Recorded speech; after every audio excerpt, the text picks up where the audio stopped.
आसमान से ज़ेलेंस्की के लिए आज बेहद बुरी खबर सामने आई। यूक्रेन के 2 ट्रेनर जेट टकरा गए और इस हादसे में यूक्रेन के 3 पायलट्स की मौत हो गई। ज़ेलेंस्की दुखी हैं क्योंकि यही वो पायलट थे जो कल अमेरिका वाले फाइटर जेट F-16 की कमान संभालते।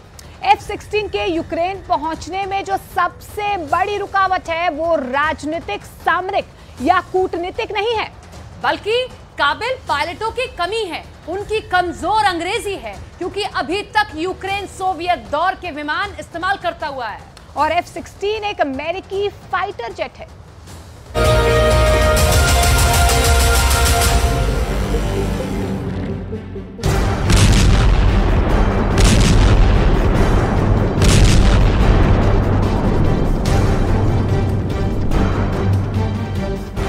जोश के झूले पर सवार वोलोदिमीर ज़ेलेंस्की को बहुत जोर का आसमानी झटका लगा है। ड्रोन से रूस पर सैकड़ों हमले कर क्रेमलिन टू क्राइमिया को दहलाते दहलाते ज़ेलेंस्की के 3 पायलट खुद ही दुर्घटना के शिकार हो गए। इसे ग्राफिक्स के जरिए समझने की कोशिश करते हैं। इसके बाद प्लेनों के टकराने के कारणों की डिटेल रिपोर्ट आपको दिखाएंगे। यूक्रेन का पश्चिमी इलाका 2 L-39 लड़ाकू प्रशिक्षण विमान। दोनों विमानों को ट्रेनी पायलट उड़ा रहे थे, लेकिन देखते ही देखते दोनों प्लेन हवा में ही एक दूसरे से टकरा जाते हैं। फिर जबरदस्त धमाके की आवाज के साथ दोनों प्लेन जमीन पर आ गिरते हैं। पूरे यूक्रेन में खलबली मच गई है। यूक्रेन के एयरफोर्स के हाथ पांव फूल गए कि आखिरकार 2 प्लेनों की टक्कर हुई कैसे। फिलहाल इसका जवाब किसी के पास नहीं है, बस संवेदना के शब्द हैं, जिसे ज़ेलेंस्की ने मारे गए पायलटों के परिवार को कहे।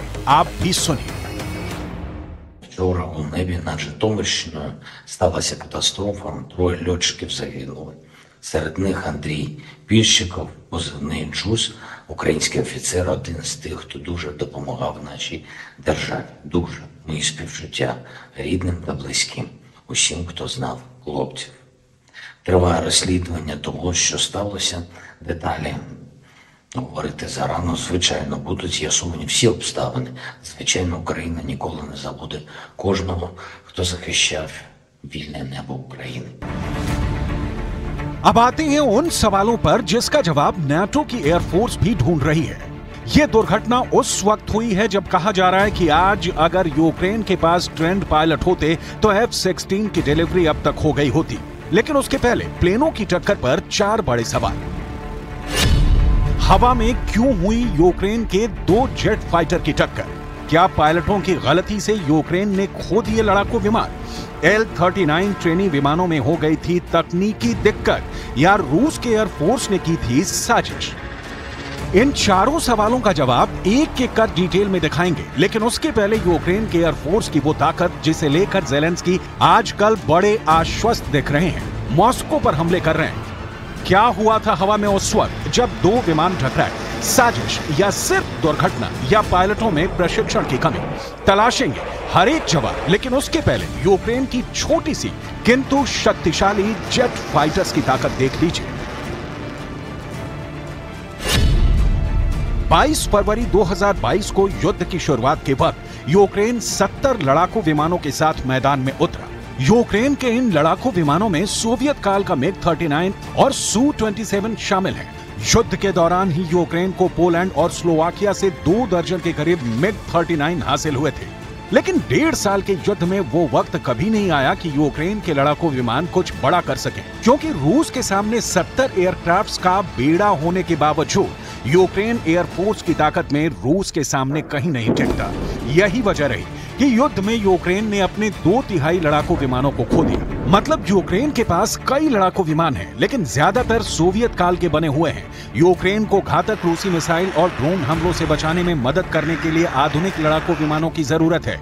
इसलिए यूक्रेन लंबे समय से F-16 की मांग कर रहा है, जिसकी अपडेट रिपोर्ट आपको दिखाएंगे।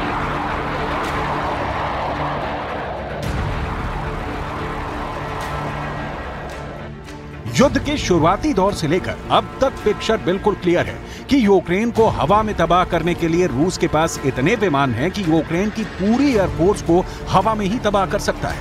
लेकिन इसकी डिटेल आगे। अभी हवा में 2 लड़ाकू विमानों के तबाह होने के कारणों की तलाश जरूरी है।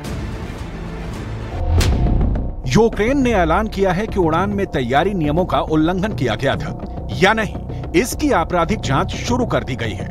यूक्रेन के पास दक्ष पायलटों की सख्त कमी है, ये बात किसी से छुपी नहीं है। और F-16 जब यूक्रेन आएंगे तो उन्हें यूक्रेन के पायलट कैसे हैंडल कर पाएंगे, ये बहुत बड़ा सवाल है, जिसका A to Z जवाब आपको उस पायलट की मौत के पहले का वो बयान भी दिखाएंगे जिसमें वो कह रहा है कि यूक्रेन को F-16 जैसा फाइटर जेट मिलते ही सारी कहानी बदल जाएगी। लेकिन इस वक्त 3 पायलटों की मौत का जोरदार झटका झेल रहे ज़ेलेंस्की के लिए सुकून वाली खबर। यूक्रेन में रूस के एक पायलट ने सरेंडर किया है। इस पायलट ने अपना M-1A हेलीकॉप्टर भी यूक्रेन की सेना के हवाले कर दिया है। यूक्रेन के स्पेशल फोर्स ने एक ऑपरेशन में M-1A हेलीकॉप्टर को नीचे उतरने पर मजबूर किया और उस पर कब्जा कर लिया। रूस ने भी महायुद्ध में अपनी वायु शक्ति को कमजोर किया है, क्योंकि नुकसान बहुत हुआ है, वो चाहे विमान हो, मिसाइल हो या टैंक हो। लेकिन अभी तो उस विमान की कहानी यूक्रेन में प्लेन क्रैश में जिस पायलट की मौत हुई उसकी जुबानी। F-16 is the best solution exactly right here, right now. Andrei जैसे यूक्रेन के पायलटों के सामने जितनी बड़ी समस्या एयरक्राफ्ट्स की कमी नहीं, उससे बड़ी समस्या है प्लेन को चलाने की। ये पायलट विमान उड़ाने में, वो भी लड़ाकू विमान, बहुत ज्यादा ट्रेंड नहीं है। यही कारण है कि मई की शुरुआत में अमेरिका के राष्ट्रपति जो बाइडेन ने F-16 देने को कहा, लेकिन अगस्त निकला जा रहा है और अभी ऐलान ही हो रहे हैं कि नीदरलैंड से, डेनमार्क से, नॉर्वे से 61 F-16 विमान यूक्रेन को मिलने जा रहे हैं। लेकिन उससे पहले इसे उड़ाने के लिए यूक्रेन के पायलटों को ट्रेनिंग दी जा रही है। ट्रेनिंग का आलम क्या है, उसकी डिटेल रिपोर्ट देखिए।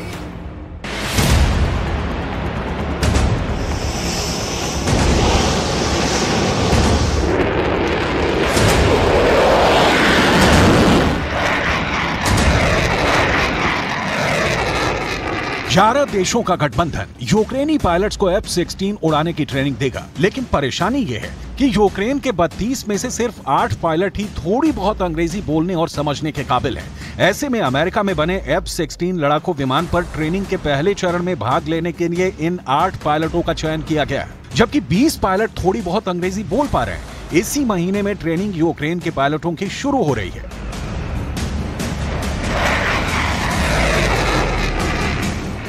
F-16 लड़ाकू विमान कैसे भूचाल ला सकता है, इसके बारे में जानने से पहले अमेरिका की वो मंशा जान लीजिए कि ज़ेलेंस्की इस फाइटर जेट से क्या क्या कर सकते हैं।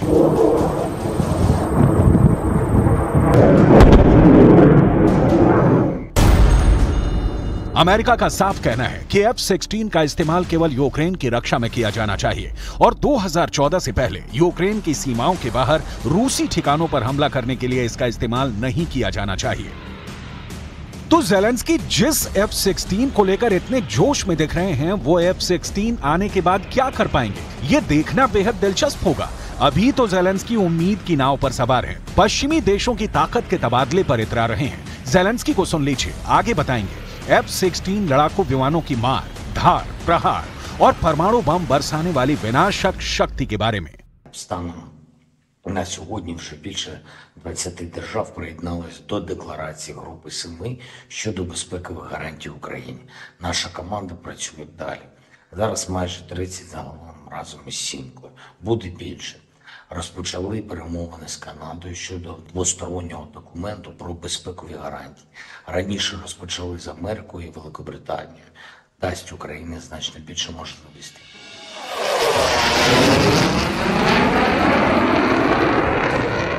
F-16 की गिनती दुनिया के सबसे भरोसेमंद और सुरक्षित लड़ाकू विमानों में होती है। इसे अमेरिकी कंपनी लॉकहेड मार्टिन ने बनाया है।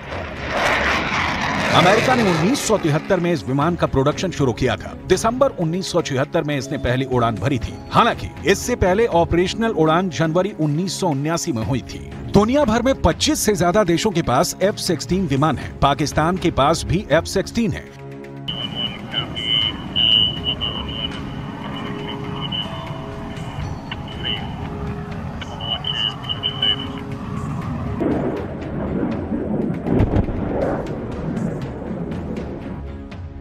F-16 आसमान में राक्षस की तरह गरजता है, लेकिन ऐसी भी कोई बात नहीं कि पुतिन के पास इस राक्षस के प्रतिकार की ताकत नहीं है। पुतिन करारा जवाब देंगे, लेकिन ये जवाब तो तब आएगा जिस दिन यूक्रेन का कोई ट्रेंड पायलट F-16 लेकर रूस के खिलाफ हमला करेगा। भविष्य के इस सवाल का जवाब वक्त देगा। उससे पहले तो F-16 से जुड़ी हर जानकारी आपको भी जरूर रखनी चाहिए।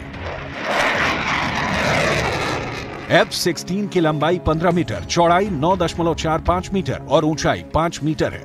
यह 15,235 किलोमीटर की ऊंचाई तक उड़ान भर सकता है। अमेरिका के इस लड़ाकू विमान का वजन 9.2 टन है। F-16 की रेंज 4200 किलोमीटर है। ये 2145 किलोमीटर प्रति घंटे की रफ्तार से उड़ सकता है। F-16 सिंगल इंजन वाला मल्टी रोल लड़ाकू विमान है, यानी ये किसी भी तरह के ऑपरेशन में काम कर सकता है। ये चौथी जनरेशन का लड़ाकू विमान है। इसमें हवा से हवा और हवा से जमीन में मार करने वाले मिसाइलों को तैनात किया जा सकता है। F-16 में लगने वाली मिसाइलों की रेंज 100 किलोमीटर है। इसके अलावा F-16 का रेडार सिस्टम 84 किलोमीटर के दायरे में 20 टारगेट को डिटेक्ट कर सकता है।